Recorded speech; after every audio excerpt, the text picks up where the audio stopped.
Do you have, I love asking this question because it just fills me with those endorphins that you get when you're shopping for a record. But like, do you have a record store find or a yard sale find or like a flea market find that like just blew your mind? You know, that just like once in every 5 years where you found something you've been looking for or that you didn't know existed. Do you have something like that comes to mind? Yeah, so when you asked me this question, I was like super excited. So I've got a couple of things. You've got a couple? Like, oh my gosh. So I'm not really a big collector, but like the things I've got are absolute gems. Oh, okay. And so I got a Captain Beefheart, lick off my decals. Okay. I found it in a thrift shop, and it's like a pearlescent marble one. Oh, and wow. I didn't even know it existed, and I've done some digging, and I can't find it on Discogs anywhere, so I can only assume it's a random bootleg.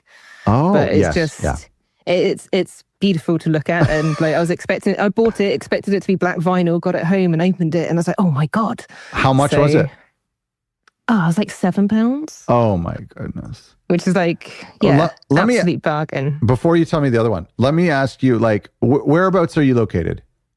I'm in Cardiff. I'm in Wales. Okay. So the UK. Okay, lovely. So the reason I ask you is like, what is like record shopping like at the thrift store level? Because here in Canada, we have thrift stores. So we have like Goodwill and we have like thrift store chains. And then of course we have like some independent thrift shops and stuff. When you go to the record section there, they're all beat to hell, and they're usually classical and like gospel choirs, you know what I mean? So like they're really maybe some children's stuff.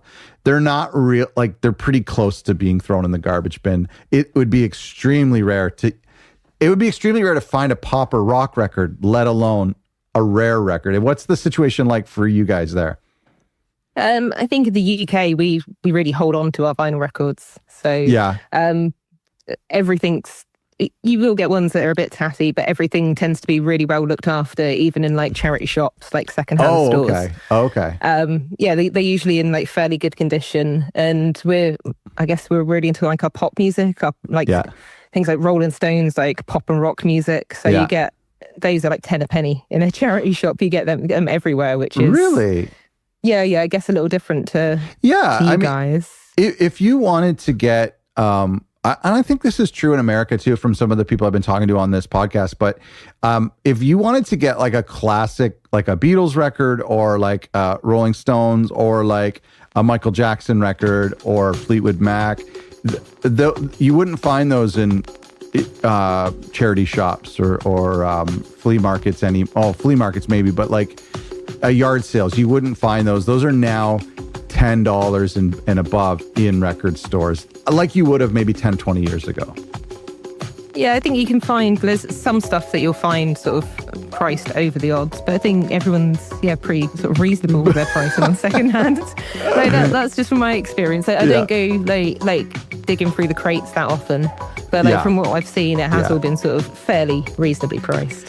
And I mean that for us, like because of that reason, like if you're walking down the street on a Saturday in the summertime and you see a yard sale and somebody has a box of records that they pulled up from their grandma's basement and they're actually decent, it makes that experience all the more better because it doesn't happen so often.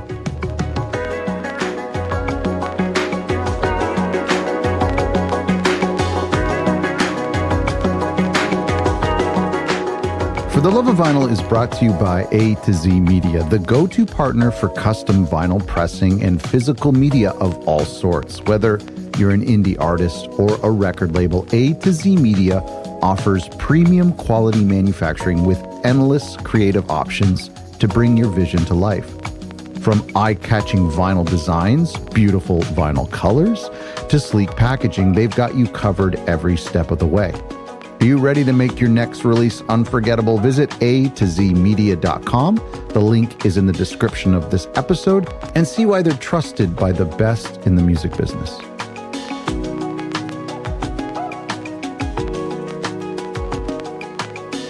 Today on the podcast, we're talking all things lathe. What are lathes? How are they made? How many can we make? How do we listen to them? What do they sound like? My guest today is Tasha from the company Lathe to the Grave. That's Lathe to the Grave. What a great name. And we're talking all about lathes. Do you have another? It sounded like you had another experience? Yeah, so the other ones, I guess you'll have to be British to really get the magnificence of my other one. Okay. And so it's in the 70s, there was a comedian called Keith Harris, and he had a duck puppet. Very, very, very quintessentially British. And they had a song and it got to number 1 in the charts. And I found a tombola that was 25 pence for a go. I managed to get a 7-inch of Keith Harris and Orville on as a record. And where was that? That was in Worthing, so on the south coast. And that was just a tombola, so it was like 25p a spin, pick out a number, and that was like your raffle prize. Wow. I think, was Keith Harris on Extras, that Ricky Gervais show? I think he was. Like, they were making fun of him. Been. Maybe they just referenced him. Anyway, that's, oh man, it's such a great moment, eh? And like, they don't happen very often. No, like growing up watching the BBC, like that was my childhood. You see all these like TV presenters and stuff. So when I saw the vinyl, I was like, that's magical. I we've talked about this a million times, but like to me, it's the records that give you a personal connection with somebody else or your childhood or something those are my favorite in my collection and the ones I'm most likely to put in my office on a bookshelf as like a connection. Let's talk about lathes. This is such an under-talked about topic in the music space, and yet it comes across my feed. Lathes come across my feed all the time, and I've actually made them before, and not personally, but I've ordered a couple for my music, and it's been fun. And I have some that I've gotten from other labels. I guess we should start for some of the folks at home who are listening to this that aren't deep into the music industry and are just vinyl fans. What is a lathe? So a lathe is essentially where all records start, whether they're pressed eventually or whether you just end up with a lathe cut. And it's either a diamond or a sapphire needle in a cutting head, and you play the audio through that cutting head. And as the disc rotates, you cut the music into the record groove by groove, line by line. So it's all done in real time. And it's where every vinyl record starts its journey. Right. And then when that happens for pressing, then they will take that. How does that work then? They'll make stampers out of that? Yeah. So for pressing, they'll take their lathe cut, the cut that they've done on their very expensive equipment. And they will go and make like metal stampers out of it. Mm-hmm. And then those stampers will be used to press the pucks into the shape of the record. So you can then use that initial disc to make hundreds and hundreds of copies. Whereas then lathe cuts, the way that I do it is a little bit different, where we just make them all one by one in real time. Right. It is because of that. They are obviously more expensive because it's real time, and it's so there's so much human element involved, right? Yeah. So people say we're expensive all the time, but it comes down to the amount of hours that it takes. Like if you want like 10 copies of your 45-minute album, that has taken me at least 10 hours to do. By the time I've like warmed up the disc, stickered the disc, prepped it, and like made them all. So like that's what you're paying for, is you're paying for the time that I'm spending like making your music sound good on vinyl. I get from the defensive nature of that answer that people come to you all the time saying, wait, I'm only doing 10 copies. Why is this more expensive than the other way? Or why is this so expensive? Yeah, I've had a few people recently say, I don't see the point in 10 copies. Why would you bother paying this much per copy for 10 when I could just get 300 at £6 a piece? Yeah. It's like, because the people we work with don't want 300. They can't sell 300. 300 at £6 each is 280 under your bed for the rest of your career, potentially. Whereas we can do 10 copies. It is more expensive, but you can sell all 10 and you can get the money back on all 10. So you don't have to be out of pocket. No, there is and that's, that's a good segue into like the place for lathes when it comes to record labels and indie artists, and versus the place for traditional pressing of 300, 500 copies. It's not, they're two completely avenues, two completely different applications. I really don't think that any artist should be going to your website to look at the pricing and the quantities and comparing that to a traditional pressing plant, right? Mm. Yeah, it's very much apples and oranges. I think. Yeah. They if you boil it down to unit price, pressing's going to beat us every time, but it isn't that unit price really. Yeah, I want to talk about I want to ask you about some of the specifics about lathe, but while we're on this topic, what do you think if a record label or an artist is making 10, maybe they're making 10, 12 inches, or they're making 10, 7 inches, and it's got this artwork. Looking at your website, let's just pull a random number that it's maybe going to cost you £10 per record, per 7-inch, let's say. And that comes again with a label and like a one-sided insert, right, in a little poly bag or like a little plastic bag. They look beautiful. So let's say this happens. What then do you think, different from if they were doing 500 copies, they could sell those for $5 or $10. What do you suggest, like a record label or an artist, like these can be hand numbered? It's got to be communicated to the audience that there are only 10 of them in existence in the whole world, and that they were made by a human being cutting each individual one. Of course, I know that the pucks are made by humans too, but like seems a little more intimate. How do you kind of communicate that to indie artists and to labels to say, hey, this is different, you should be charging more? It's obviously up to labels how they want to charge them, but we try and get them to lean into the DIY aspect of it. So when someone buys one, like sign it, or like you said, hand number it, or like make sure you pop some stickers in there, or like some badges, and just like try and make it more of a piece.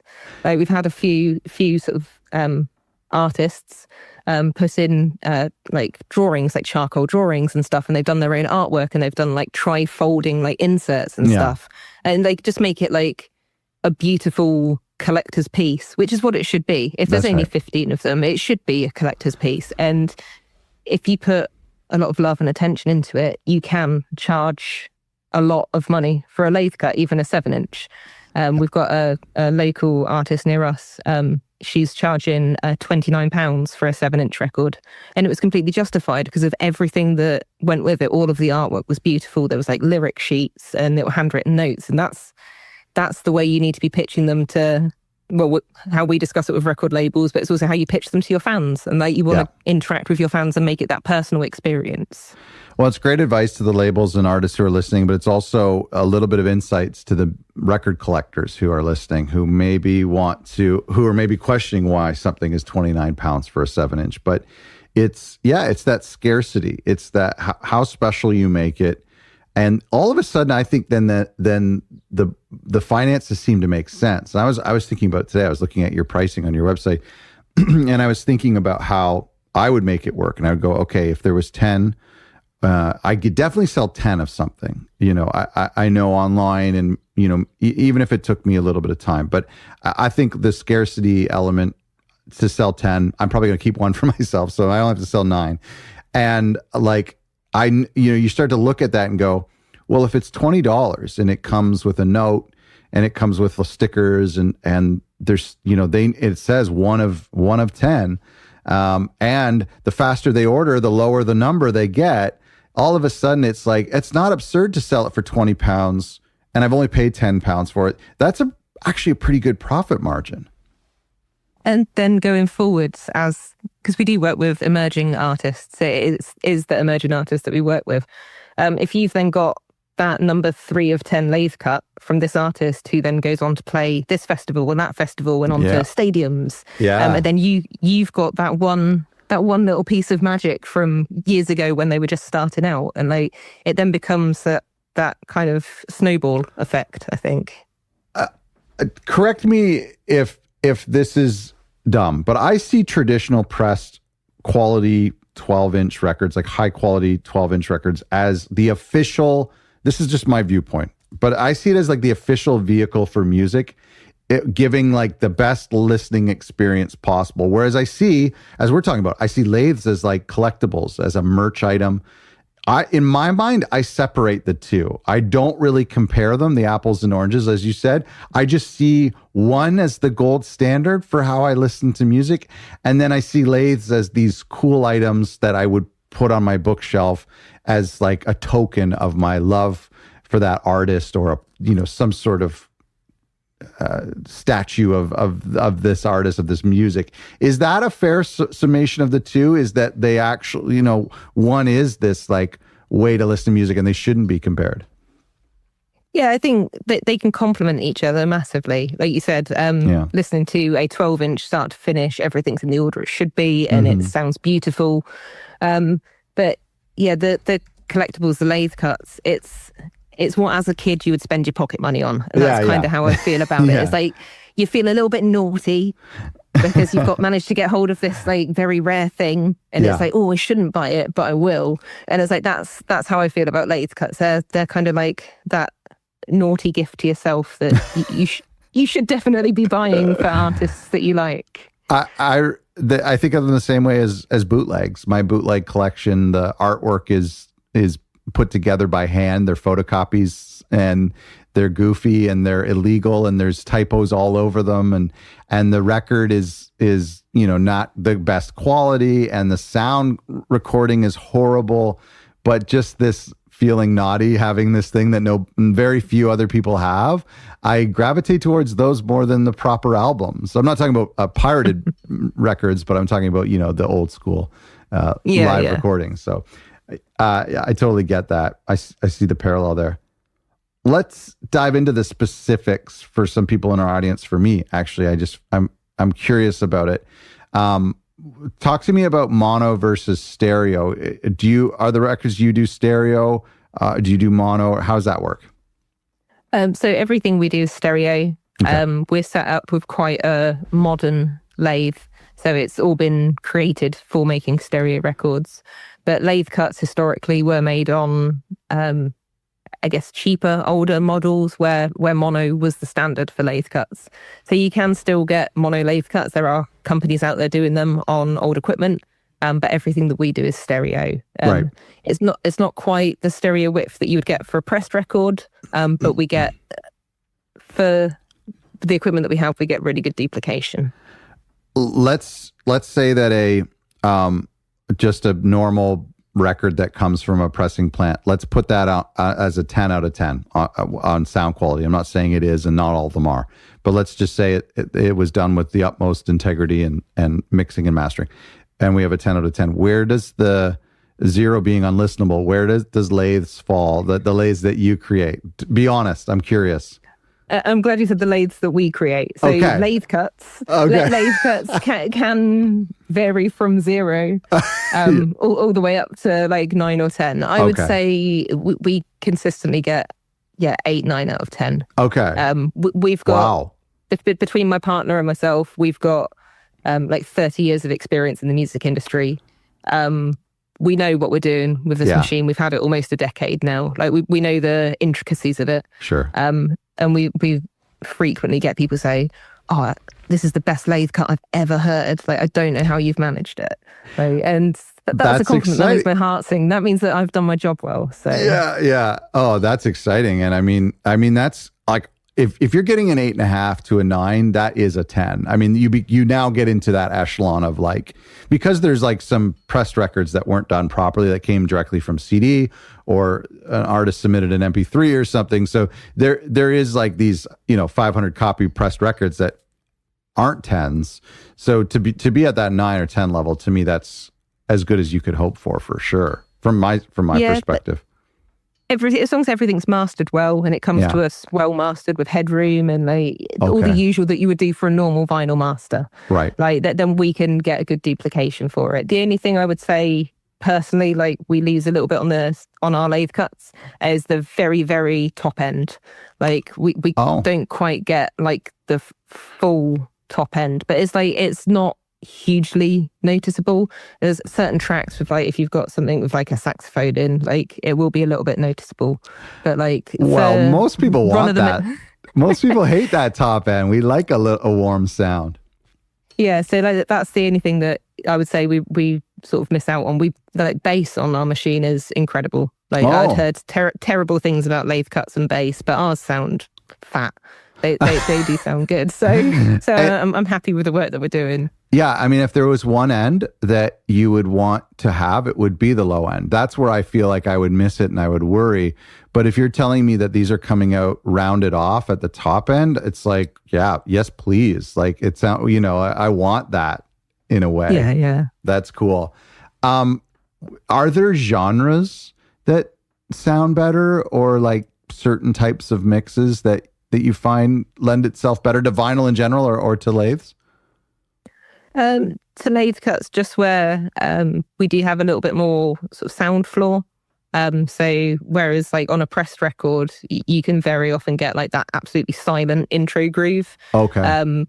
On a lathe cut, we'll try as we might with the sharpest needle in the world, we can't get it completely silent. There will be a little bit of sound there. Oh, okay. So things like spoken word, or anything with sort of very, very delicate parts, and where there's a lot of dynamic range. So you've got a delicate part, and then you're peaking at like 20 decibels higher than your quietest part. Things like that. You can notice it a bit in the quieter parts, but like most stuff we love doing. I can't think of like a genre that I don't like making. Yeah, well, that's actually a really interesting point. So like the really delicate, quiet stuff where it is competing a bit with the noise floor. That is, I hadn't thought of that. That's a really good point. And then, I mean, when you have like big electronic sounds or rock and stuff, punk, that just gets washed away. It's not an issue, right? Yeah. Oh, that's really cool. What RPM, like, do you do both, or how does that work? Yeah, so we do 33 or 45. Okay. Just comes down to the runtime for the record. So obviously if you want that extended runtime on there, then obviously we're cutting it at 33. Is the runtime the same as traditional records? I believe we're a little bit shorter on 12 inches. So about 18, 19 minutes for a 12 inch at 33, which I think like maximum, I think we've done 21. But I think like if you go to a pressing plant, you can probably eke out a couple more minutes. But probably not. It's not advised, but you probably could. Yeah. Oh, that's not bad at all. That's cool. Yeah. That's what I wanted to ask about the time. That's really interesting. Is there a size that people gravitate towards? Like I would kind of like, I find that the 7-inch, and I know you do different sizes, which is actually really interesting, but to me, that's a little more synonymous with lathes than a big 12-inch. If I'm doing a big 12-inch, I'm making you flip it over and listening to my record for 45 minutes. I probably should be getting that pressed the other way. But is there a size that people gravitate towards? It's definitely, 7 inches. Yeah. That's what I've been making all day today, and I'll be making them again all day tomorrow. And like, they're nice. I think like price wise as well, it comes down to sort of the 12 inches are expensive because of the extended runtime that we have to do on them. But 7 inches, our prices I think are really reasonable. And like you said, 10 quid on a 7 inch, you can't really go wrong on that. So, yeah, exactly. So yeah, a lot of artists are happy to gamble on their upcoming like tour or whatever. Like, oh, we'll spend 100 quid, we'll get 10 records, and we'll see how we go with it. So yeah. Just get a bit more bang for your buck. Right. The very first time I ever saw a lathe, it was on like a flexi. It was actually square. So I always just assumed that was a lathe. It was like a flexi disc, and it was a rectangle or a square. But now I realize that's not necessarily what a lathe is. What was that? So that would just be a flexi disc. So I've got a couple in my collection as well. But yeah, it's just that would have been a flexi disc. It's like less than a millimeter thick, and it's like really flimsy. Yeah. I imagine that would have been made on a lathe, but they don't seem very popular. I don't see them too much anymore. No, I think the materials are quite difficult to get hold of. Like I can't source flexi discs, so Okay. I'm not sure if it's different sort of stateside, but I don't know many people making them. Let's go back to the real time. So the folks at home, you're taking a let's say you have a black 12-inch. So what is it that you're getting from your supplier? It's obviously not like PVC pellets, right? Like is it already a circle with a hole in the middle? So it comes around as just like essentially like pizzas, I guess. So just flat, smooth discs, and they've got like a bit of film on each side. So they've got the middle hole drilled, and then we'll either buy like 10-inch size, 12-inch size, 7-inch size, and we have to trim the edges, otherwise they're a bit sharp. So it just rounds off the edges a little bit. Yep. And then you peel off the film and just cut onto the disc itself. And when do you put the label on? At the end of the record. So once both sides have been cut successfully, then I'll stick the labels on. And they're stickers? Are they stickers? Stickers, yeah. Okay. So whereas a pressing plant, I think use paper and adhesive it that way. Because we don't have any pressing, there's no like heat or anything applied to them. We just use adhesive gloss finish paper. We could do matte as well, but like gloss just looks so much nicer, I think.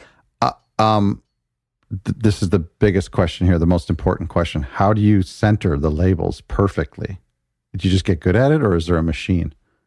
So we use the spindle to kind of guide it on. Oh, okay. So when the record's still on the... There you go. Because the lathe is on, like, cut onto a record player. Here, I would be like holding it up and like trying to line it up. Trying to eyeball it. Oh, gosh. No, so luckily the stickers that we get are preformed circles with the holes cut out. So you just peel it off the sheet and then just use the spindle to guide it on, which is really, really easy. It's really great for us. A stupid question, but you can do both sides, right, of the record? Yes. You can cut on both sides? Yeah. We only apply the labels once we've finished making both sides, because otherwise you'll cut one side, put a label on it, start cutting the other side, something will go wrong, and then you have to throw away that disc and half a label. So right. Are there learn my lesson a few too many times. I can tell. Are there etchings that go on the to identify that you guys did it, or how does that work, or the number? Or? So we etch a standard LTTG, which is lathe to the grave. Okay. Just to show that that's where they've come from. And that's kind of like our quality assurance. That means that we've listened to it and confirmed that the grooves are all fine.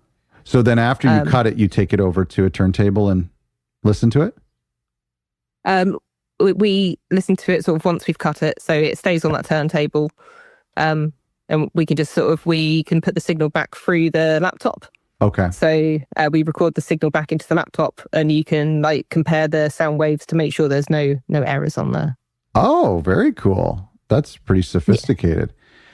Yeah. So we used to just A/B it. So we used to sort of listen to it as it cuts, and you end up with a whole bunch of problems doing it like that. So if you wait until you're finished and then you record it back through electronically into your DAW, and then you can get a much more accurate replication for it. But so if you're doing 25 records, are you doing that process all 25, or just one or random ones?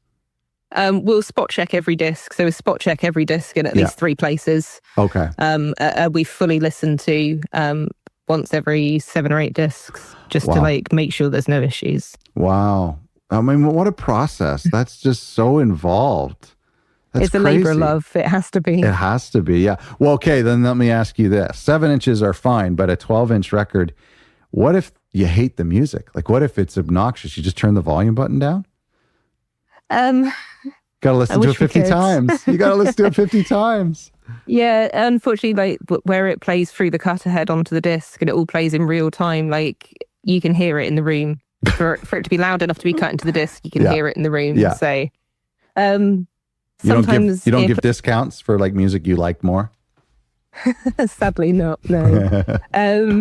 But sometimes earplugs go in if it's something particularly like punk or a bit tinny. Right, yeah. Sometimes tinny, you can still not like proper earplugs, like I'm going to sleep, but earplugs just enough to like take off. Like if you were going to a gig, just to like take off like the harshness of it a little bit. Oh my gosh. I'm so picky. I'm such a princess when it comes to listening to me. When I went to a pressing plant years ago and they gave me a tour of the plant and they showed me this room where people listen to every single, well, like one out of a whole run, they'll listen to it on headphones start to finish, and that's like their 9 to 5 day job. They just some lady comes in, sits down with her cup of coffee and listens to these records. I'm like, that would be murder. I mean, yeah, you get to listen to one cool record before everyone else does, but that would be, I couldn't handle that. I can't listen. One record that you enjoy and then like 20 that are really not your cup of tea. Yeah. Well, and DIY music, bless its heart, is very it can be very eccentric. It can be weird. It can be experimental. Some people are probably doing some pretty weird stuff with these lathes. That could be tough to listen to.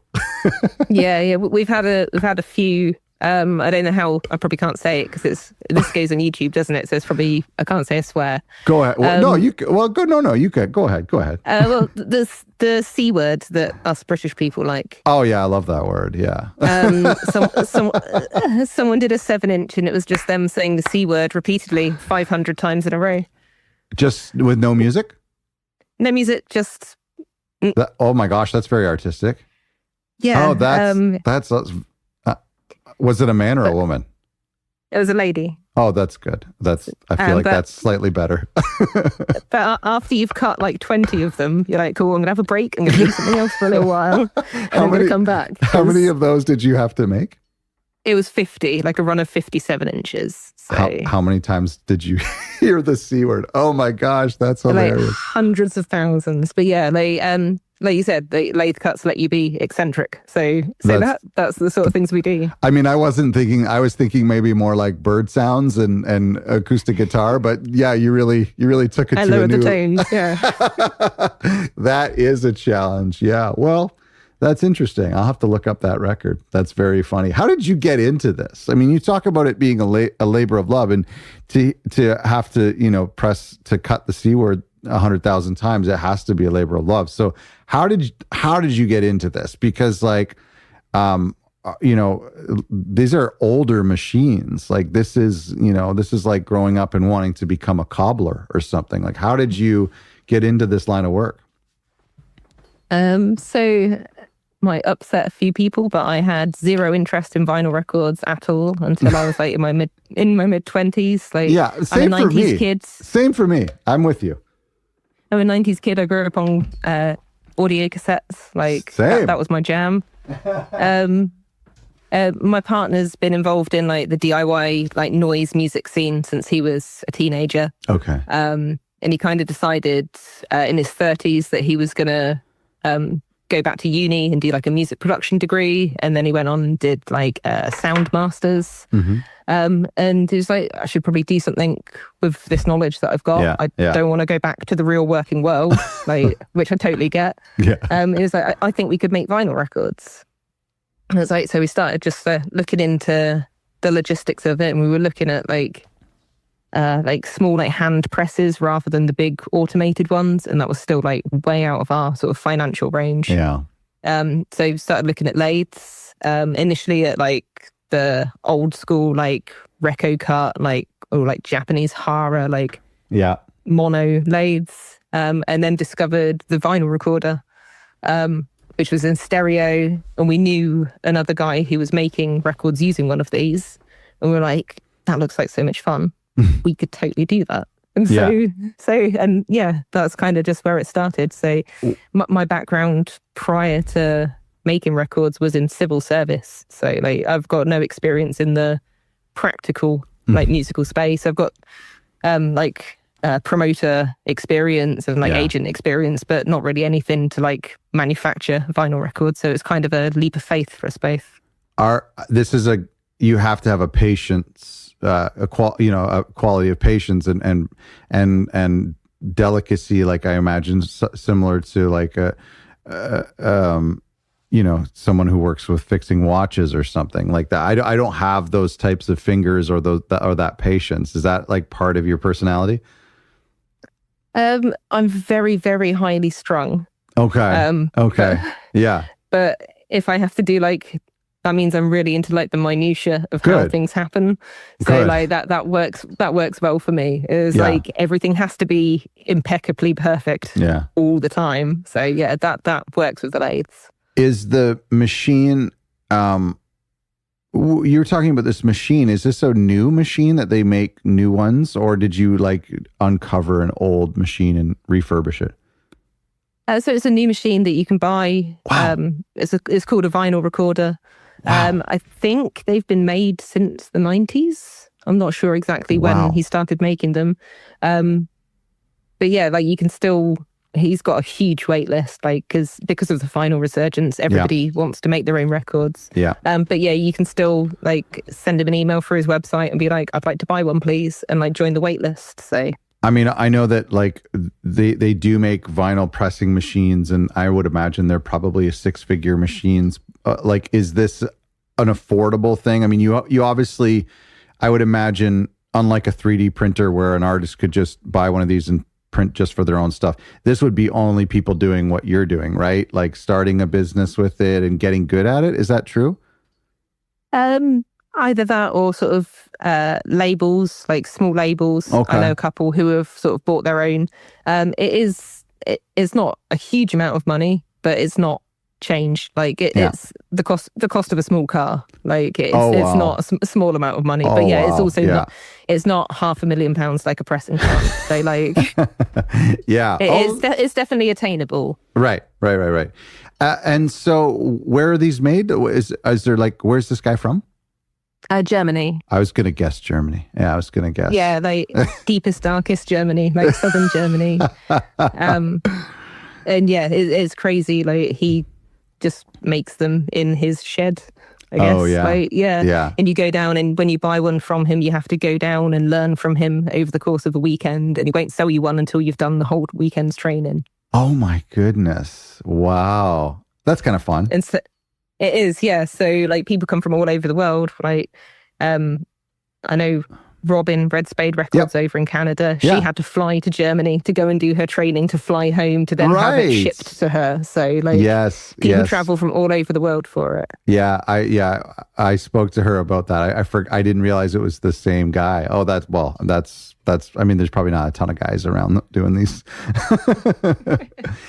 That leads me to my next question: Is this a growing format, do you think? I mean, of course, I know you're biased, but you're also gonna, you know the truth. And I mean, like, vinyl is growing. And as we've been doing this podcast, and as I've been doing the other podcasts for many, many years, there seems to be no limit to how much vinyl is growing. It just keeps growing and growing and growing. Is that happening with lathes as well?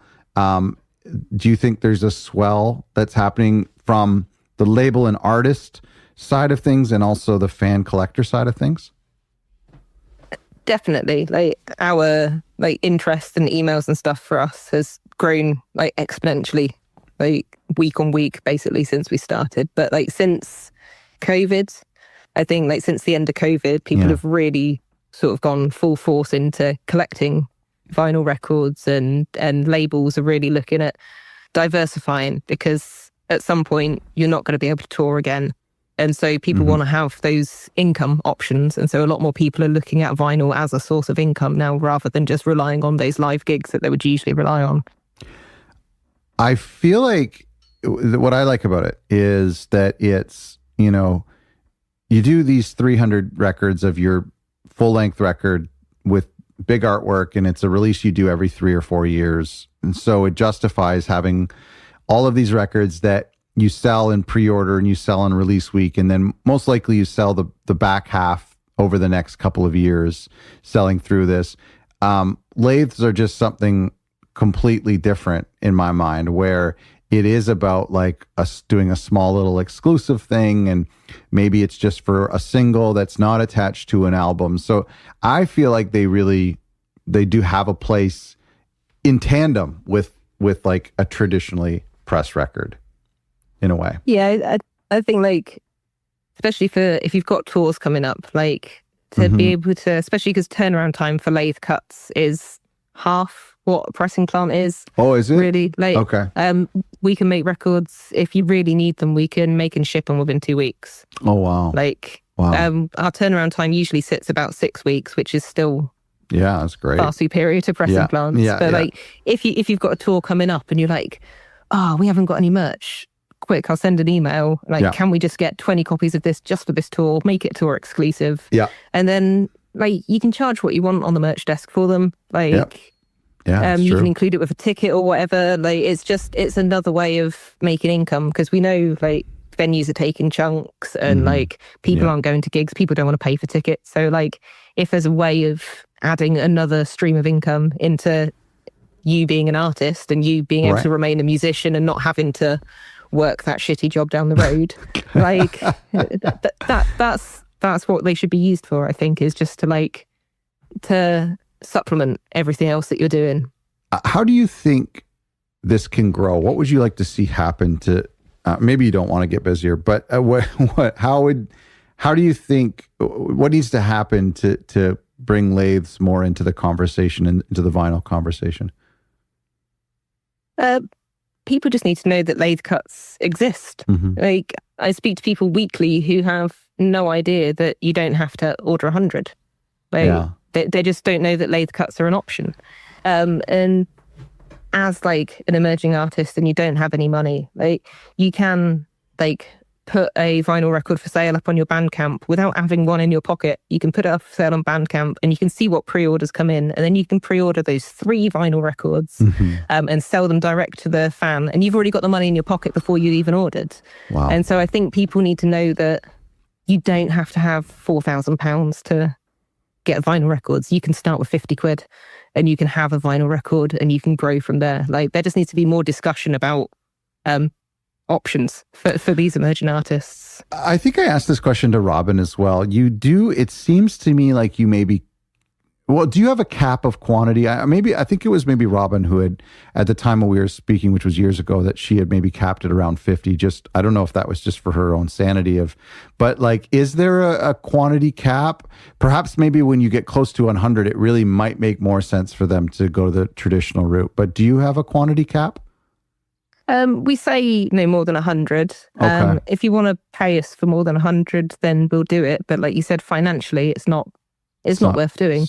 If you're doing over 100, like pressing plants have lowered their minimums now from, like you said, 500 to 300 to there's loads that offer it with 100 and up now. Yeah. And there's like ones in the UK, like Press on Vinyl. Anyone who comes to me wanting more than 100, I will always send to them, because I know their minimum's 100. I know they can look after them. Yeah. And yeah, there's just like financially no point us doing any more than 100 copies of something. And do you probably, from your business standpoint, you probably can't offer more price breaks as the quantities go up in the way that other manufacturers can? No, so whether you order 10 or whether you order 100, it's still going to take me however long the song is to make the record, plus like all the prep time. So we do have price brackets, because like once you've set up labels for printing or whatever, and you've got into the swing of the calibrations, like there is a little bit of a discount for sort of over 50, but like we can't knock the price down any further. Like by the time you take off like the taxes that we pay per disc, and then the time, it ends up being like, if we knock any more price down, we're working for half of minimum wage. So like it just doesn't become viable. I get it. No, I totally get it. Real quick, I forgot to ask you about the packaging, because when some of the prices on your website, if not all of the prices, actually include the labels, and they include some sort of insert or jacket. How does that work? What do you offer? So we include color labels, and either like a card disco bag or a clear PVC wallet or a solid card sleeve for every order. So if you just want to get the minimum from us, you at least have a full package, which you can go on and sell. Yeah. We then, like, if you want to have printed artwork, we can do printed artwork, and we on the jacket, that is, and you can go from there. But some companies charge you for printed labels as extra. It's like, that's not a full record. Like, if someone's coming to you and they want to buy some records, they should get the artwork on it, and they should get it in a sleeve, so they could literally take it out the box and sell it to someone, and they wouldn't have any qualms about it. And that's kind of our stance on it. Well, that's smart. That is really smart because all of a sudden, when you look at the lathe prices, or you look at, I've even looked at going the traditional pressing route and just getting the records in paper sleeves with labels, and then trying to figure out like a DIY jacket. And when you start to get up to 200, 300 copies, and you're talking about inserting and you're talking about like printing, I realize that like it ends up just making more sense to get the plant to do it than for me to try to do all of that. So, and then like you say, when it arrives at the plant, it's immediately delivered to the customer. I don't have to add all these extra steps. Yeah, and it's like as a record label, you're looking at the money, and like our prices include VAT. So like you don't then have to go and work out how much tax you've got to pay on it. And it's like other people are charging like, I don't know, 27p per label. It's like just incorporate it in the price. Like, just keep it as simple as possible. Like we're working with people who don't usually have any experience with records. They've got no experience ordering lathe cuts or pressed records. So just keep it as simple as possible, so everybody knows where they stand. Yeah. Well, that's awesome.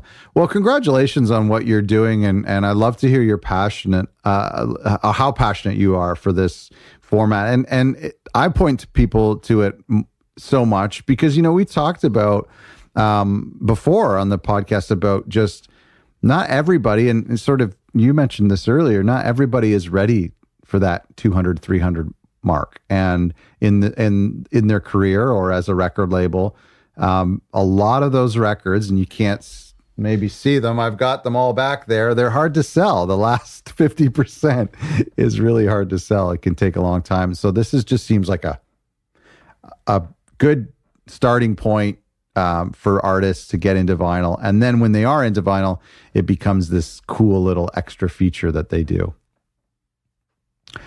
I've seen labels do sell like a lathe with the record too. So they'll do like a special edition bonus track or the single on a lathe for the first 50 orders. Like that's really sick as well.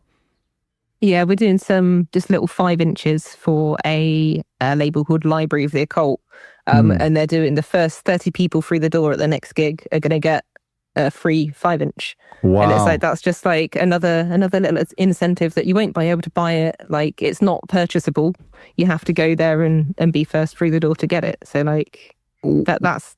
Why is there different sizes in the lathe world like that? Like those unique sizes? Everyone seems to be committed to 7 and 12 and that forgotten orphan of 10, but like you do 5 and you do 8 as well, right? 5 and 8. We do anything from 3. So we do 3, 4, 5, 6, 7, 8, 9, 10, 11, 12. If you want to get really weird, we can do like 11 inches. Oh, that is so weird. But it's because we don't have to have stampers. Things don't have to fit. Right, so right. We can just like, oh, you want a 3-inch one? I can do that. And then like the next thing on can be a 7-inch. The next thing on can be a 5-inch. And like, there's no changeover for it. I can just like do one, then one, then one. Are you getting them from the manufacturer as 5, 3, 5, or do you cut it? They all come from the manufacturer, like as that size. Oh, that's cool. Oh, okay. So is it then, I would guess, I'm just guessing, that 5, 8, 3, 11 is just adds to the quirkiness, like this kind of the uniqueness of it?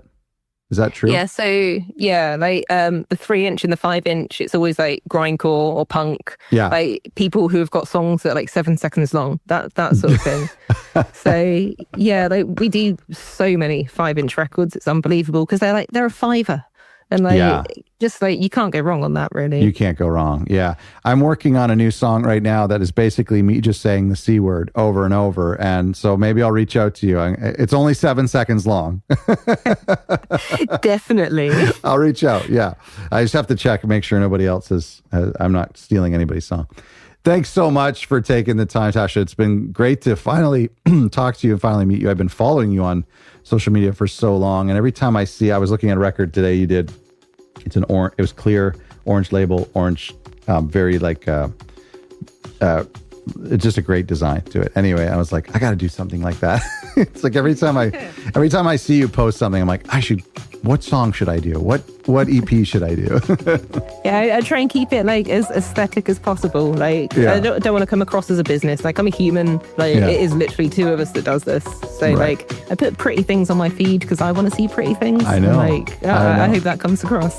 Well, it's just a great selling feature because then people are like, hey, I could do one of those. I want to see what my music looks like on one of those. Yeah. Thank you so much. Thank you very much for having me. Cheers.